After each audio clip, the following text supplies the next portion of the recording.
Oh, good morning, good morning, good morning. It is Monday, March 14th, and I am Kenny Polcari, your host of the party. And what's going on today? What do we need to know? What happened towards the end of last week? And more importantly, what's on schedule for this week as well as what's on the menu. So let's just talk about it for a minute, right? What are the things you need to know? Well, the crisis in Russia, Ukraine continues. Talk of chemical weapons now being used as a false flag is something to be aware of. Russia's bombing within 20 miles of Poland, and that's eliciting a NATO response, as it should. PPI and the FED are taking center stage this week in the U.S. in terms of the macroeconomic data. Oil is retreating on diplomatic talks, and apparently a new outbreak of COVID in China, which I think is quite convenient. And European stocks and U.S. futures are in rally mode. And what do we have for dinner tonight? Well, it's all about the presentation of your roasted chicken, but we'll get to that in a moment. So stocks ended the day lower on Friday and the week mixed as Russia-Ukraine crisis continues to play out across the global stage. For the day, the Dow lost 0.7%, the S&P down 1.3%, the Nasdaq fell by 2%, the Russell down by 1.6%, and the transports lost 0.6% though. For the week, the Dow gave up 2%, the S&P was down 3%, the Nasdaq off 3.5%, the Russell ended flat, while the transports gained 2.5%. While all of the 11 sectors in the broad S&P were lower on Friday, losses were led by consumer discretionary down 2%, tech down 1.7%, communications down 1.8%, and consumer staples down just over 1%. The other sectors, industrials, utilities, financials, healthcare, energy, basic materials, and real estate, all lower though by less than 1%. The 10-year Treasury ended the week yielding just over 2%, while the 30-year Treasury was yielding 2.35%. On the commodity front, oil, which has a spectacular surge in the past month, ended the day up nearly 3% at $109.10. Gold fell by $10 to $19.74 an ounce, while corn, wheat, and soybeans continue to gain. The volatility index, the VIX, rose by 1.7% to end the day at 30.75. Now look, a look back at the week is going to reveal big swings for stocks from day to day as investors are attempting to price in the ongoing crisis as well as what's next for monetary policy. Last week's big macro data point was Wednesday's Consumer Price Index report, and it was not pretty, as it showed inflation running at a 40-year high. And now with Russia's invasion of Ukraine, the plot points to even higher inflation data points in the coming months. The argument last week was who exactly is responsible for the surging inflation up to this point. No, we're not talking about what's going to happen next month. We're talking up to this point. The administration wasted no time throwing Vlad under the bus, pinning the latest CPI report squarely on his shoulders, saying nothing about how the Fed has lost control and about how their American Rescue Plan from a year ago has only added fuel to the fire. No. This month's CPI report was placed directly on the Russian invasion, which, as you can imagine, has caused lots of conversation among street analysts, industry economists, and strategists. I expected the conversation to happen next month for sure. For sure it's going to happen next month, and it should. But this month, come on. This week brings us two additional important data points. Tomorrow's PPI Producer Price Index report, which is also expected to be hot. And Wednesday's FOMC, the Federal Open Market Committee meeting report, where we're finally going to get clarity on what the next move out of the Fed is going to be. Let's start with the PPI report. Recall, this report details what is happening at the producer level, where various input prices are considered at that point, to what producers have to pay to manufacture the products. And this report is usually a preview to what is expected to happen to consumer prices, usually 2 to 3 months down the line. But under recent history, it seems that consumer prices rise within hours of these economic reports. Manufacturers and producers wasting no time in terms of price hikes. The report is expected to show final demand rising by 0.9% if you take food and energy out, by 0.6% month over month, while year-over-year reports are expected to show a 10% increase on the top line and 8.7% when you strip out food and energy, which is really comical because Food and energy is what is important. It's exactly what you need, yet they strip it out. You put it back in, it's really high. The Fed, now in its quiet time, is going to go behind the curtain and begin their negotiations on Tuesday and Wednesday, right? Tomorrow and Wednesday. The Wednesday 2 p.m. announcement will detail the decision. Fed fund futures are now pricing a 96% chance of a 25 basis point rate hike, while last month they were showing a 50% chance of a 50 basis point rate hike. But remember, Jay preempted it, right? He preempted the meeting, offering clarity on the move, telling Congress and us that he was going to push for a 25 basis point increase at the meeting, at the March meeting. Yet the rate of inflation is even stronger today than it was when he made that promise over a month ago, leaving some to speculate that the Fed could upend the markets by going 50 basis points. Now, while I was and I am in that camp that they should, let me be clear. There is no way that they will, only because Jay laid it out, right? He'll lose credibility. Had he not been so explicitly clear, then the markets may have entertained a 50 basis point move, but my sense is that he is not going to surprise the market. Now, as the administration made clear, this is Putin's price war, not the Fed's or not the administration's. So we can thank Vlad for rising prices, which leaves Jay and the Fed in an interesting position for the early May meeting, which is the 3rd and the 4th. Can you imagine what prices are going to be in another 5 weeks? Recall, while he promised a 25 basis point move in March, he left the door wide open for larger hikes in the months ahead. I fully expect that talk of a 50 basis point move is now going to be the norm after Wednesday's meeting. Expect investors to listen intently to the report and comments coming from him at the press conference on Wednesday at 2:30. While he will not offer specific clarity, expect him to remind us that everything remains on the table.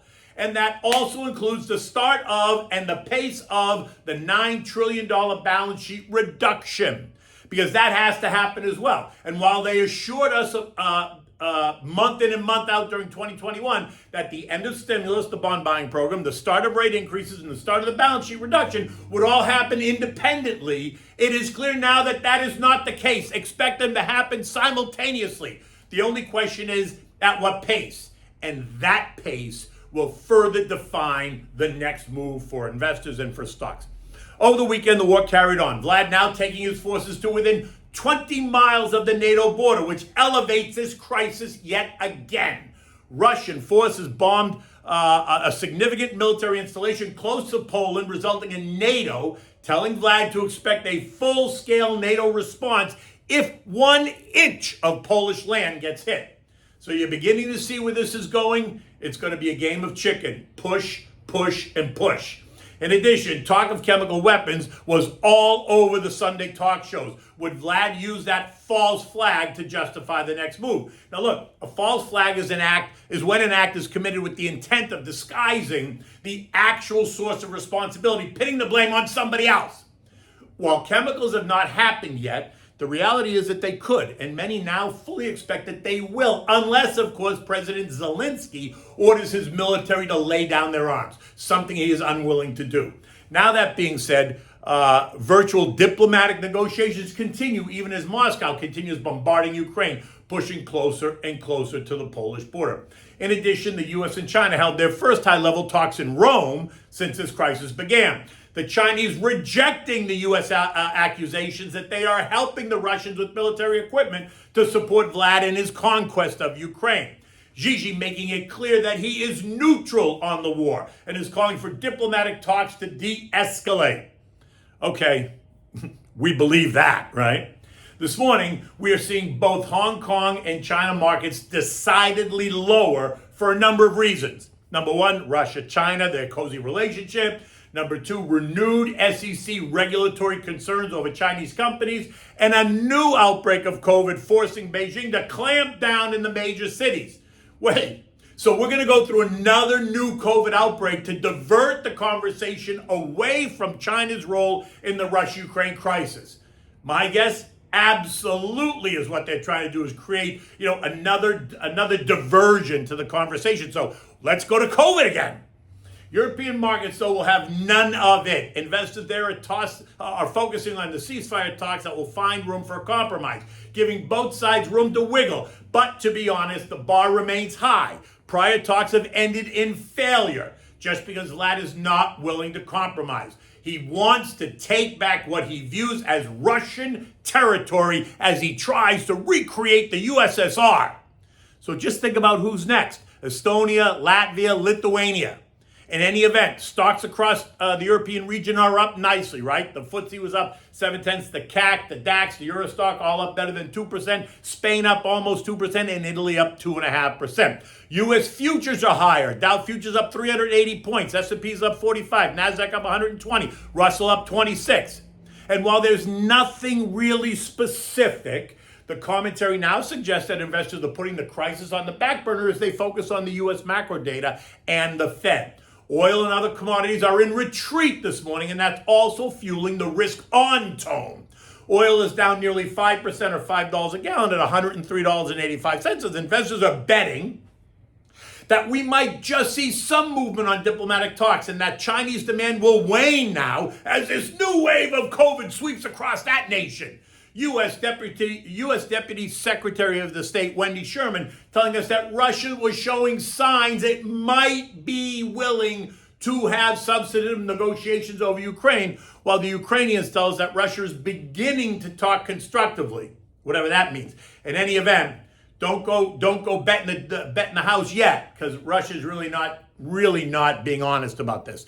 The S&P closed at 4204, down 55 points on Friday, leaving us in the 41.14, 44.64 trading range. Today's action appears to be up, and if we follow in Europe's footsteps, look for the indexes to rise between 1 and 2% if it holds. Expect lots of talks about Ukraine, but also about the PPI and the FED later this week, right? There are no other eco data points today. Remember, in the long run, geopolitical events like Russia, Ukraine do not price stocks. They do create chaos in the short term, but not in the long term. The next 4 or 5 months will remain skittish and volatile. And if this war drags on for much longer, then the markets will remain skittish for longer as we move through that and as we move through Fed monetary policy. Okay, so what are we talking about for dinner tonight? So look, it's really, in this dish, it's about the presentation. Last night, I had roasted chicken on a bed of croutons and chicken stock. So what's really interesting here is that, like I said, this is about the presentation. It's going to be pleasing to the eye, and how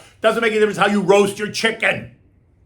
Last night, I had dinner with friends, and she cooked this Ina Garten lemon roasted chicken, right? It was the presentation, though, that set this meal apart, and it was also delicious. So for this, you need the whole chicken. You need Vidalia onions, butter, salt and pepper, your other favorite seasonings. You need lemons, you need chicken stock, olive oil, and a loaf of Italian bread cut into cubes for the homemade croutons that you're going to make. Now, you want to preheat your oven to 425 degrees, so you're going to get it all ready.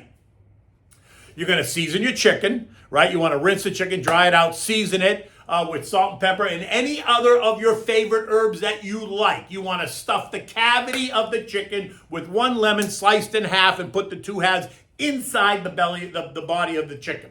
You want to slice the Vidalia onions, and you want to place them on the bottom, on the bottom of the pan, in the roasting pan. You want to put the chicken on top, and now you want to rub the chicken with room temperature butter. You want all over, the legs, the thighs, the breast, everywhere, right? Now you want to add 4 or 5 slices of lemon pieces to the pan. Just put them in the pan. Place it in the oven and roast for 90 minutes. Place tin foil over the chickens at about the 60-minute mark to prevent them from burning, because they're going to take on a nice golden color.